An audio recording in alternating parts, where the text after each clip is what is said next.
জেলেদের নদী ও সাগরে মাছ ধরা দিন দিন অনিশ্চিত হয়ে পড়েছে কক্সবাজারের সীমান্ত উপজেলা টেকনাফে। মিয়ানমারের সশস্ত্র বিদ্রোহী গোষ্ঠী আরাকান আর্মির আতঙ্কে দিন দিন নাফ নদীতে মাছ ধরা হয়ে পড়েছে ঝুঁকিপূর্ণ। অভিযোগ পাওয়া গেছে, চলতি বছরে আরাকান আর্মি ধরে নিয়ে গেছে মাছ শিকারে যাওয়া ৩২৫ বাংলাদেশি জেলেকে। অনিশ্চিত জীবন কাটছে পরিবারগুলোর। এদিকে বিজিবি বলছে, জেলেরা অসাবধানতায় জলসীমা অতিক্রম করায় ঘটছে এই ধরনের ঘটনা। কক্সবাজার থেকে মোর্শেদুর রহমান খোকনের পাঠানো রিপোর্টে দেখুন বিস্তারিত। সাগরে মাছ ধরে সেগুলো বিক্রি করাই জেলেদের আয়ের একমাত্র উৎস। অথচ এই জীবিকাই এখন ঝুঁকিপূর্ণ হয়ে উঠেছে নাফ নদীর জেলেদের জীবনে।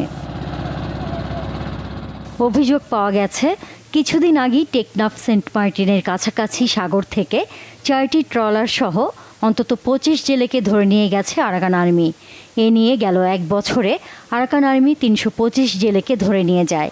এর মধ্যে 189 জেলে ও 27টি নৌযান ফেরত আনা হয়েছে। জিবি, কোস্টগার্ড ও সংশ্লিষ্ট প্রশাসনকে বিষয়টি জানানো হলেও তেমন কোনো পদক্ষেপ নেই বলে অভিযোগ ভুক্তভোগীদের।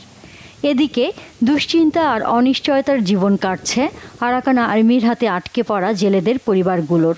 তাদের ফেরার পথ চেয়ে দিন কাটছে স্বজনদের।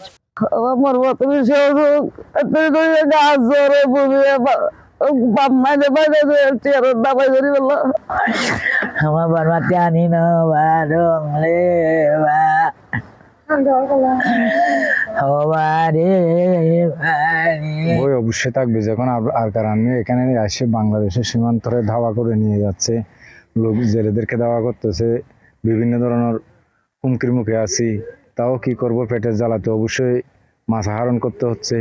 আরো তো চলছে সমস্যা হয়ে যাবে বেশি, আরো বেড়ে হইলে খাইতে হলে তো বেশি কষ্ট। জেলেরা যেন জলসীমা অতিক্রম না করে সে বিষয়ে সতর্ক থাকার অনুরোধ জানিয়েছে টেকনাফ উপজেলা প্রশাসন ও রামুর বিজিবি সেক্টর।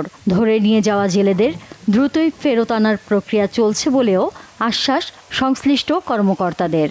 নাফ নদীতে যদি আসলে তারা সীমানা ক্রস করে, সেই ক্ষেত্রে মাছ ধরাটি আবার বন্ধ হয়ে যেতে পারে। আসলে এই ক্ষেত্রে তাদেরকে বারবার সচেতন করার পরও এই ঘটনাগুলো একটু কমেছে, আগে আরো বেশি হতো, এখন কমেছে।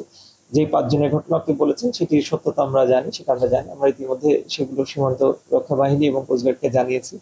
আমরা আশা রাখি যে তারা নিরাপদে ফিরে আসতে পারবে। সবসময় তাদেরকে আমরা সতর্ক করি, সেন্সিটাইজ করি, যেন কোনোভাবেই তারা মাছ ধরার সময় যেন সীমান্ত অতিক্রম না করে। সীমান্ত যদি অতিক্রম না করে, সেই ক্ষেত্রে আসলে মিয়ানমারের ওপাশে কারোই কোনো ক্ষমতা নাই আমাদের জেলেদেরকে ধরে নিয়ে যাওয়ার জন্য। অপহৃত জেলেদের ফেরত আনতে প্রশাসনের আশ্বাসেও উদ্বেগ কাটছে না ভুক্তভোগী পরিবারগুলোর। অনিশ্চয়তায় দিন কাটাচ্ছেন তারা। Bangla vision news desk.